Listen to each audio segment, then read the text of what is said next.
What are we jamming on now, Jay? What are you jamming on now? Not Heavy Well, Barrel this morning for sure. have not jammed on that. Um, I finished Super Mario 3D World, so excited about that. Really fun final Bowser level. Like you're scaling buildings, smashing Bowser as he's huge. Like it's really fun. A difficult kind of challenge, but good to get that game done. And then also finished I Outriders. fired up my Switch randomly the other day to there was something I wanted to do in Animal. I wanted to check on the new bugs in Animal Crossing, and like the whole time I was doing it, it was like fucking I don't know, learning how to walk again. So tough, so tough. But yeah, so that's one reason I'm glad to be done with it. So it's like, all right, the Switch, I'm putting it off to the side. Like this is, I have no reason to pick it up right now. But yeah, and then I finished Outriders, so I've just been working through the in-game stuff with that, trying to find all the gold gear because there's like a final in-game stage where you have to progress through these expeditions. So I'm grinding to try to get the gold gear to get through that, which has been tough, but also fun. Like because you got to find people to do it with, and it's not always reliable. So like the other day, I found me, a me dude for and like me for example. I haven't played it since I haven't played the game. well, it's funny because there's still several people that I played with from my old ESO guilds that play it. So I'll like jump into games with them when I can, which is fun. But then like jumping in with actual people randomly is always like a crapshoot. Sometimes it just doesn't work out and you fail. And then like other times, like I found They're this only dude the other half-ass day. paying attention. That's why I like playing online, dude. You get Oh so, man, so yeah. it's crazy. But then there's sometimes where I feel like I'm getting carried and somebody's clearly got like a in-game build already and they're like smashing it. And I'm just like, because it shows you damage counters at the end of the match, and you're like, this person did 150 million damage. I did 23 million. Like, what? Thank you for helping me through this, I guess. Uh, so yeah, playing that. And then, oh man. So I got to say, have you seen the new Mortal Kombat movie? I'm guessing you have not. Right? Come on, come on. So I watched the movie. Yeah, thoughts about the movie aside, it reminded me that I beat Mortal Kombat 11 when it first came out, and then I I'm haven't seeing it. played the It's on Game Pass DLCs. now, right? Yeah, yeah. I'm seeing the thing there, and like only because it's uber free to do it, I have considered downloading it, but It's a especially super now fun that I game. have Subnautica, won't happen. Thank you. Thanks, Liz. Everything is backseat to Subnautica. But no, like Mortal Kombat 11 actually is a really fun game. Like long before this, like after I'd beat the game, because there's such a strong customization point now where you can customize your looks, your actual build, like for competitive fighting online, like it's really, or just casual like fighting online and stuff. It's really actually a lot of fun. So when the movie came out, it actually reminded me that I of how fun that game was. I just kind of lost it in all the other new games that were coming out. And so Jesse actually texted me because he watched the movie and bought the game and realized because he hadn't played it how fun it was. And so, it just kind of brought me back into the game. And then, so I bought some of the character packs because you can get Spawn, like the Fucking character loser. from the You comics. fucking loser. The funny thing is, though, because I used to love these games back in the day, because I think I played it up until like Mortal Kombat 6 and then like didn't play another one until 10 came out, and I played 10 and 11. Like if you think about the lore, I first thought about all these characters being added, like the Joker, Terminator, as being like super corny. But then I thought about the lore, like, well, I guess when you think about people being like champions of Earth or whatever, it would make sense that like you'd have some comic book characters or whatever in there. So when you brought in like somebody like Spawn from Image Comics, which was a super cool character and also like very powerful. That was such a good MTV Oh man. series. Yes. That was really Yeah. that. What the hell was that part of? What was that called? That was a really cool. Like that. It was like a.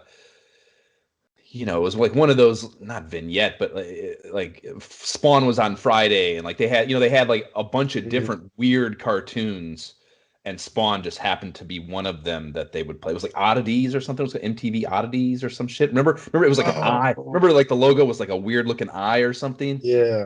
Yeah, and like this is back when I didn't have cable yet, so like that was one of those things that was like on other people's TVs, and I was just like, oh god, if I can want that. So trying good. Yeah, around the Beavis Butthead era, Beavis and Butthead era. Nice. Where Yeah. yeah, so. Yeah, but that's pretty much it, man. So I've been doing that a little bit, but other than that, that's It's been a month, man. You must have been busy. I expected this to be a laundry list over the last month. I no. guess Outriders, maybe. Yeah, I mean that's really been just like the pick up and kind of grind this thing, but I really have not had the time to play much. I cannot wait until the next couple weeks. I definitely need to catch up on some stuff that I've been wanting to play. So, what Subnautica. about you, man? Yeah, tell Subnautica? me. Clearly, I think the old one's still on Game Pass. You don't even have to oh no, make. the old one's there. I just haven't touched it because I'm like, no, because it will just suck me in. That's a whole nother thing. And It absolutely will. It's so good. We'll get to that though. So yeah, it's been a month since we recorded last, so I got a fucking ton of shit actually. Before the move, and the hard drive crash and fucking everything, I was jamming pretty hard there. So the one of the big things, so I did that Guardian Legend, Kill Quest is what I branded it. So yeah, man, that is a hell of a game, dude. It's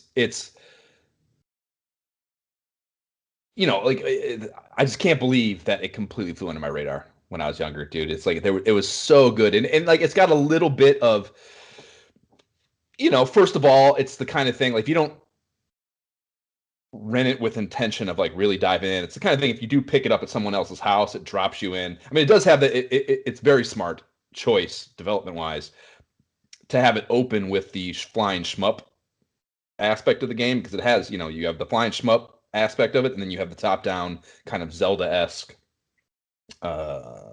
adventure game, I guess. mm-hmm. So it's very smart they start with the shmup because that's like that easily ropes you in, and it's very well done. Like I said, I mean, I think it's the best flying shmup on the system, hands down. Like better than Life Force, whatever. And that's only half the game. And we talk so much about how when games try to diversify like that, and it just doesn't work out. It never works out. You just have two shitty games or however many shitty games in one cart. And no, like but even with that, it's still like if you just pick this up at another kid's house, you would probably get through that flying shmup thing, get dropped into the adventure aspect of it and be like, this is not for, I can't do this over here. Now I got this is something I need to do alone at home in my room without, a group setting. So like, yeah, if you don't like, and I was never into sci-fi stuff, so that probably just kept me from really trying it. So, but in hindsight, having played it so fucking good, and I'm sad, I guess, that I don't have any nostalgia for it because it is a really, really, really good game. And the way I did it too, the way I played it, I just said how it's the kind of thing you do at home alone. But like the way I played it was, I streamed all of that. So like, people would come in and I would be stuck or I'd be having trouble because the boss, the range of boss mechanics and stuff, so well done, so fucking good, and so different, and but in that really good design way where you can learn and you feel when you're making progress on a boss and you get feedback so you understand that like, okay, like that thing worked, I got to do more of that and maybe tweak this, as opposed to a lot of times you fight a boss, the heavy barrel bosses. I'm fighting the end boss in heavy barrel and I was just like, I have no idea if I'm I have no idea if I'm killing it, I have no idea what's happening here, so really good, learning curve to playing the game and then playing it via stream, not having done one like that, like I've streamed Tyson and stuff like that, but doing it where like a really long-term thing where like day after day I'm dropping in and like people are coming back. Like Patrick Hood was one of our listeners who popped into stream a bunch of stuff, a bunch of times, and immediately solved the problem. Like there was something I couldn't get into. There was like the doorway to something I couldn't get it open, and I wandered around this thing for a while, and this Patrick drops in, and it tells you when someone comes in. So like the second he dropped in, he saw what was happening. He was like, "Oh, you got to go into that shop and back out 4 times in a row, like arbitrarily. Like there's no specific clue about that. And it's just arbitrarily walking into this room and back out 4 times. And like that's actually, as much as I just said this game was incredible, that sounds like a suck thing. But there wasn't a lot of right. that. I'm like, that sounds terrible. It was a rare occasion that was the case. But yeah, like, and literally, I was stuck. And like, if he hadn't just dropped in, saw that, and it's like, oh, you had to do that real quick, like, and that immediately worked, and I was on my way, and then I think he left right after that. It was just like the most opportune timing ever. Yeah, so it's just, there was a clue in the very beginning of the area, something about like talking to a round one, but I didn't even know round one was the shopkeeper. I didn't put those things together. But I never would have figured out on intuition alone. And I would have gotten pissed, cussed a lot, and turned it off. And but because I was playing, basically like kids sitting over at each other's house and fucking like a pat's, oh man, I know how to do with that. And I know how to deal with that. Like here's the answer. So yeah, fist bump Patrick Hood for that. But anyways, yeah. So the difficulty and like success reward balance in the game, it's one of the fucking best I've ever experienced. Like I would get pissed off in the boss battles, and then, like I said, learn like a nuanced pattern thing or a new way to approach it. Or there's so many the weaponry. There's so many different weapons and shit, and none of them are throwaway. They all have a cool implementation and benefit and situational purpose that trying them all and then trying them all as they relate to an individual boss is it's a big trial and error thing. And I would get pissed off and then find a chink in the armor and be like, oh god, that's it. And it's just it was so satisfying. It's just like we've talked about some of those bosses where it was just like you get so pissed off, and it's the right amount of pissed off, because when you do figure it out, that's the satisfying feeling that you're searching for when you're fucking playing an old video game and banging your head against the wall, So, yeah, man, it was just off the charts game design in so many fucking ways. I finished it up in seven play sessions, maybe 10 hours total, So, yeah. So are you telling me that you believe all those mullet counselors who would put Guardian Legend 100% as one of... Yep, they're all right. So they're right about their mullets and they're right about Guardian Legend. So I did that. Thankfully got that done before the move, or I probably never would have finished it, or at least I would still be unfinished. But in any event, I was waiting for that Subnautica drop on the 14th of Below Zero, and I was... wait a minute. Is this a DLC? Is it like Subnautica 3? What is it?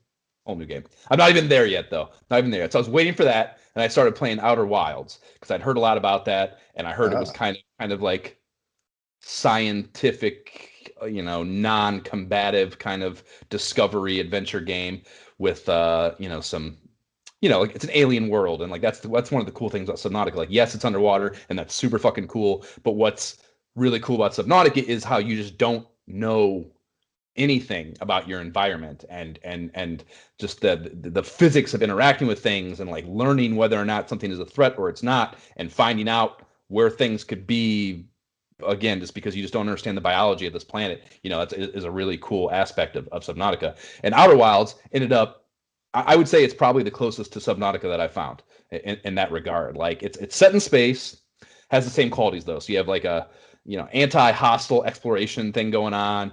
There's a focus about learning on the environment and trying to advance the story through learning.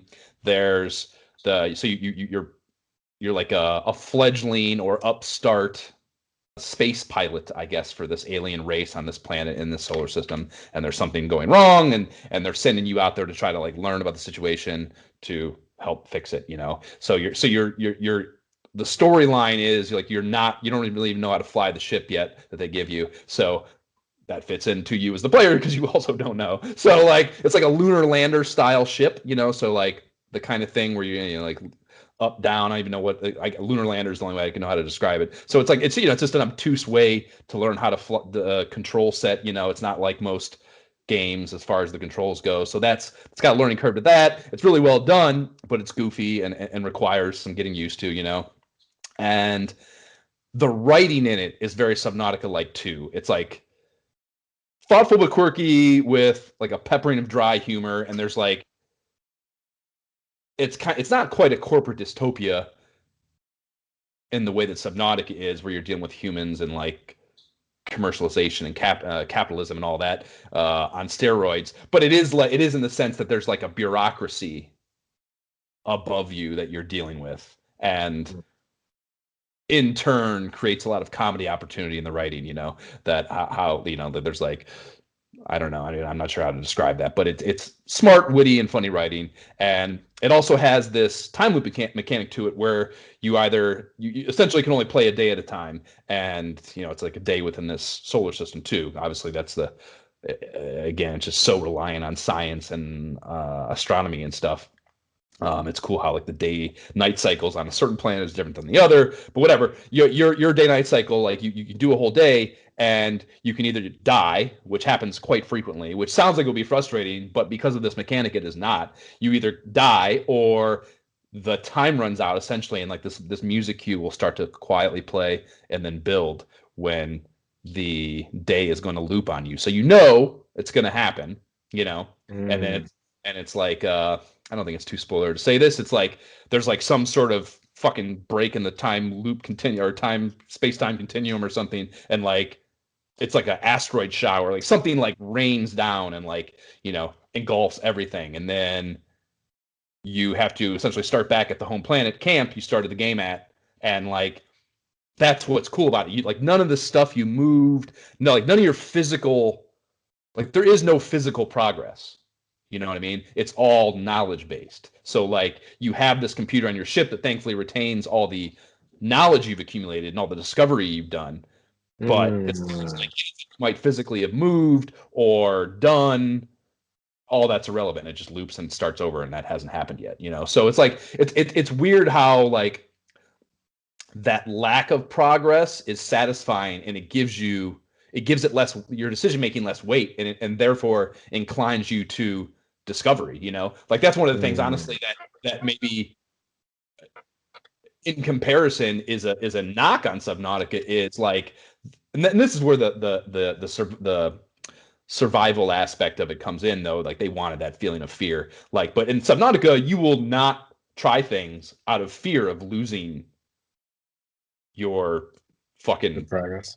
Your progress, your space vessel, items, things you've accumulated, whatever it might be. It is very, very materialistic and your acquisition of resources and stuff, that resource management aspect of the game. So yeah, you will decide not to do things or take a chance right now on something. Like I'll just fucking drop a beacon and come back to this later because I don't want to lose this other thing that I did. So that is very different in that regard, but it's satisfying because, like I said, it is the way you progress in the game is all knowledge. So you like, and even that, like I mentioned to you guys in the chat, like the way they implement your like the progress, this screen of like, it's like it looks like a flow chart. There's like little lines going everywhere from every little location, and each little location will have little things, and like the location will say whether or not there's you haven't, like there's more to learn here, like just the way it's done. I don't know if I've ever seen that kind of like progress map implemented in a game, and it's and that's also part of the thing too. I mentioned to you guys, like I played it for a couple of times way back when and didn't stick with it because I didn't even understand that screen, and that's the only way to get feedback on whether or not you're making progress. So if you don't understand that, like you're gonna play the game and be like, oh, what the fuck am I doing here? Like what is even happening here? So like, there's a little bit of a hurdle to get over to understand that, but once you do, I think it's fucking a really, really good game and really, really fun. And I've made some pretty good headway in it. And like, it's kind of a bummer that Subnautica happened, and I'm like not going to play it for a while because it's the kind of game that putting down and picking back up is probably a little hard, but hopefully I will. You said you started fucking it, didn't you? Did you not? I downloaded it, but I haven't played it. Like, yeah, I've been wanting to play it because it's one of those games that like I had heard about. Yeah, it's Annapurna, which is like one of the absolute best independent film distributors, and they do some production too, like in-house production too. Yeah, I mean, I can't think offhand, but I mean, like they almost always have an Oscar buzz movie. I'm pretty sure. Are they the ones that did Moonlight? I think they might have done Moonlight. Yeah, I'm drawing a blank, and it's pretty embarrassing given my line of work that I can't remember this. But I think they did that. The movie with the Tanya Harding movie, I think was theirs. I, Tanya, which was fucking fantastic. Oh, yeah. So yeah, they do a really good work on the film front. I didn't even know until I saw their logo in this game that they did video games. So it's not surprising to me that it's like a very, very smart, very, very deep video game because that's the kind of movies they make. So yeah, very cool. So yeah, so that was, as I mentioned, all just time filler until Subnautica came out. And Subnautica came out on the 14th. And actually, it's funny. Or no, it came out on the 13th, I think. Or was it the 14th? In any event, it came out on Amy's birthday. So I I had to, and her birthday is the 13th. I know that. It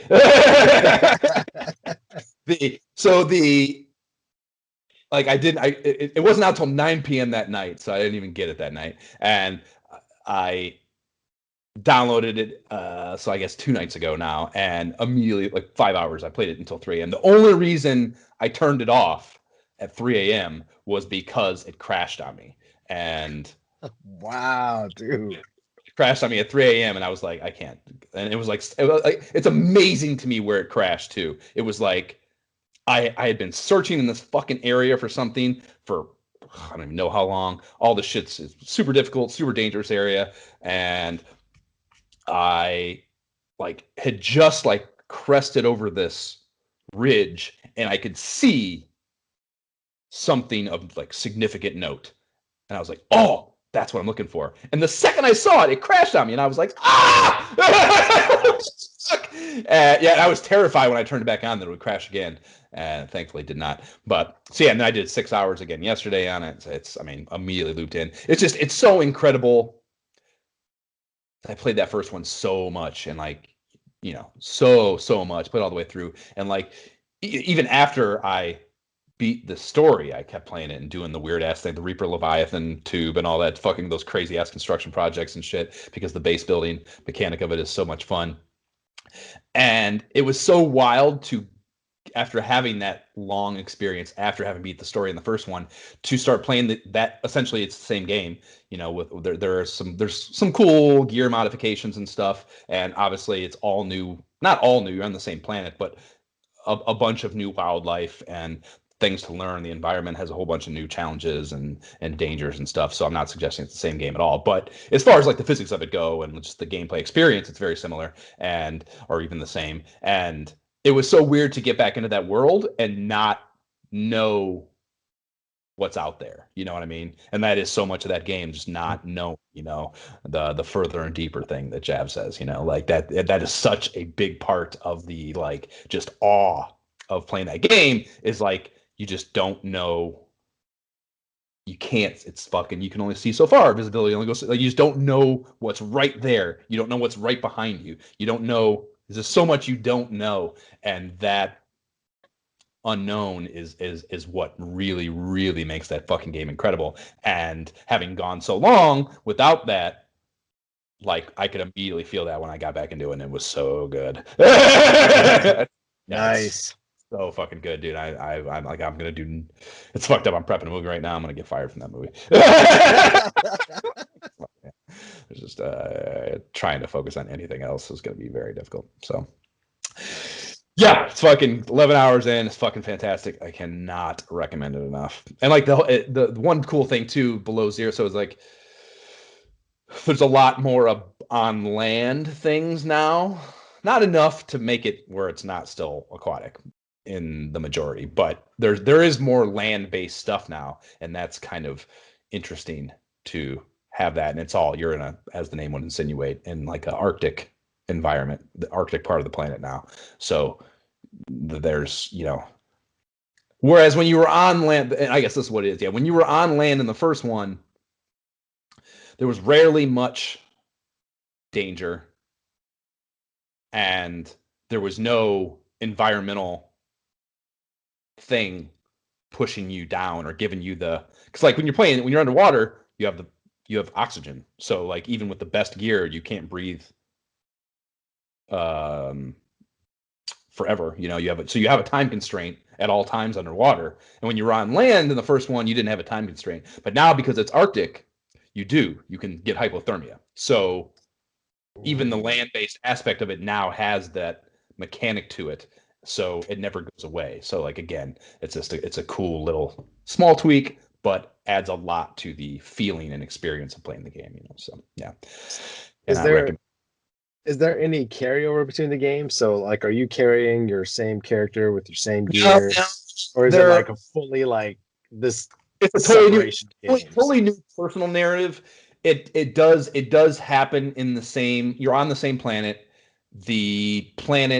The reason you're there is because of that same company, the same corporation that's trying to essentially exploit the planet. for resources and money, you know, and you're there because so there's some dots that connect, but like the actual personal story, the character you play is completely different.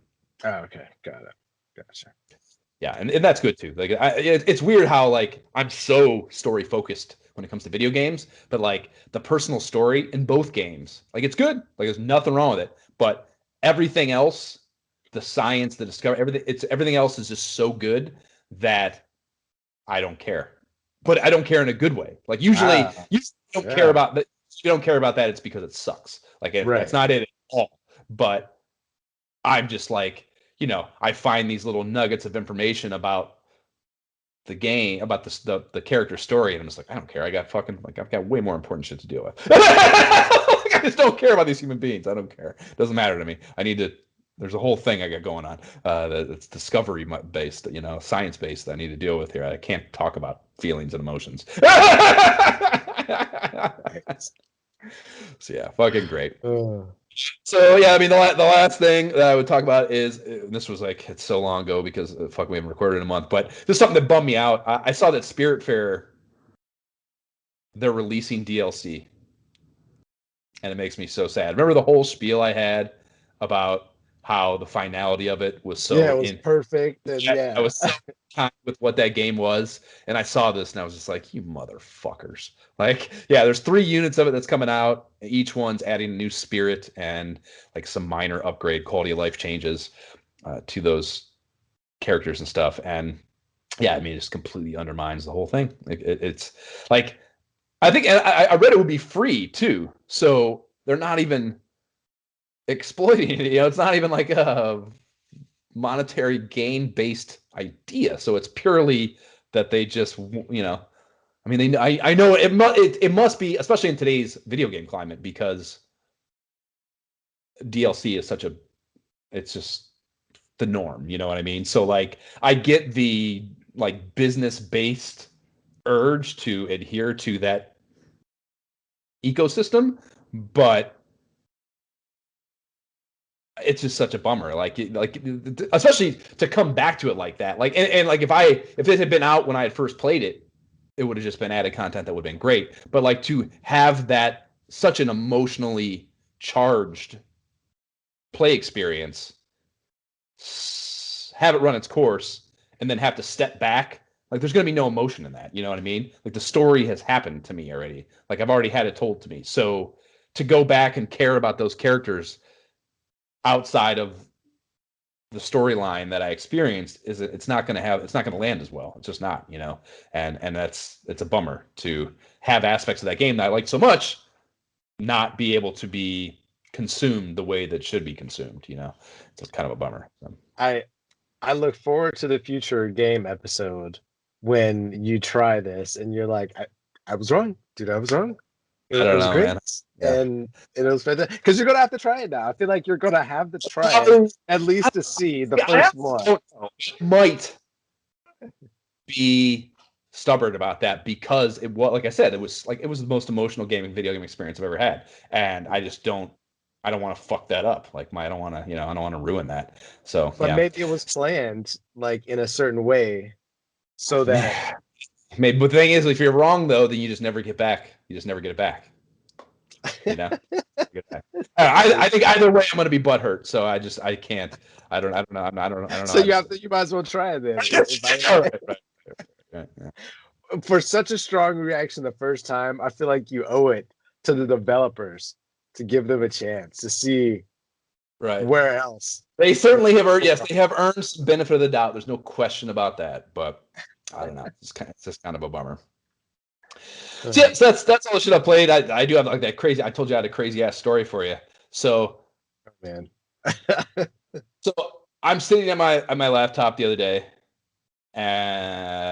Tuesday night I think it was, and it's like 7:30 p.m. or something like that. Knock on the door. It's the new neighbor. I've talked to this guy one time, and I open the door and he's like, "Hey, I got bad news."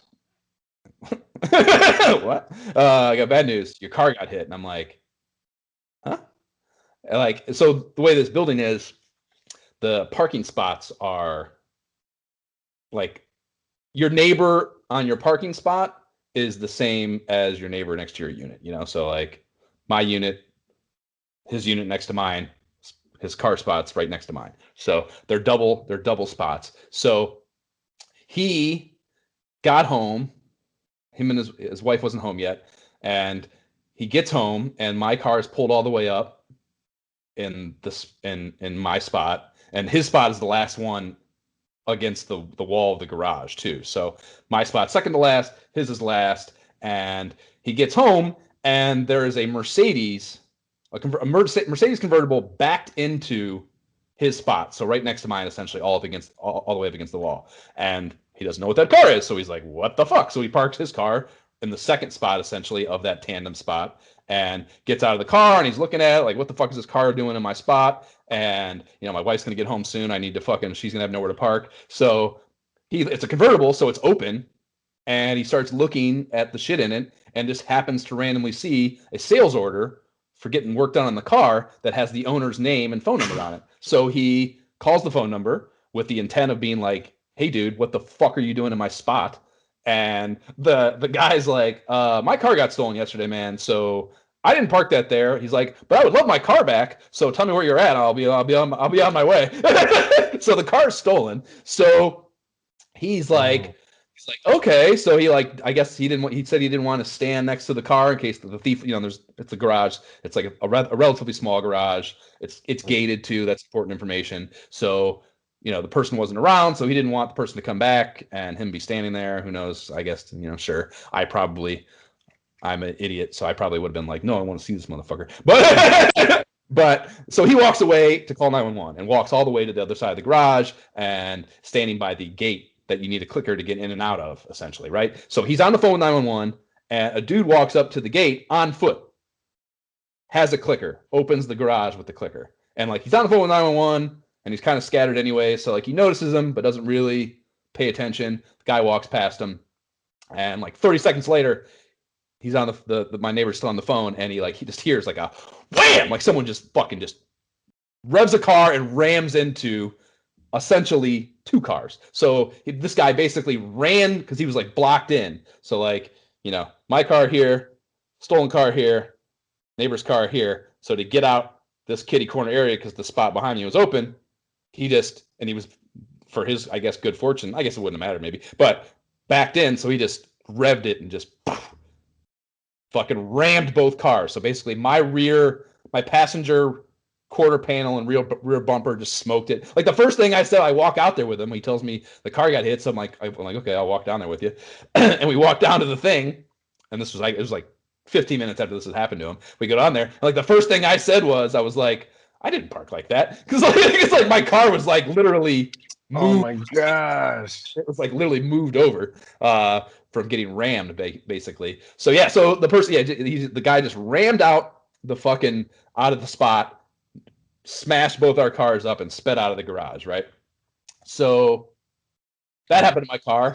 I've been here like 3 or 4 days, and that happens in my locked garage in this nice ass building. And the kicker of this, like, that's pretty amazing. Like, and like this dude was freaked the fuck out about the whole thing. And I'm just like, I mean, you know, first of all, it's just a car, whatever, who cares? Get it fixed. It's going to cost me money, even with the deductible, but whatever. It's a fucking car. But he's like freaking out. I'm like, he's mumbling. He's like saying incoherent shit at times. And I was like, I can't just have it. I'm like, I don't know, man. Like, I lived in fucking Manhattan for 13 years. Like, literally nothing rattles me or surprises me, or, you know, like anything is possible, you know. So it's not whatever. It's a bummer and it's annoying, but like I'm not like whatever. But the real kicker of this whole fucking thing is, so that happened at like 7:30. About an hour before that, I was walking. I'd taken Miyagi for a walk.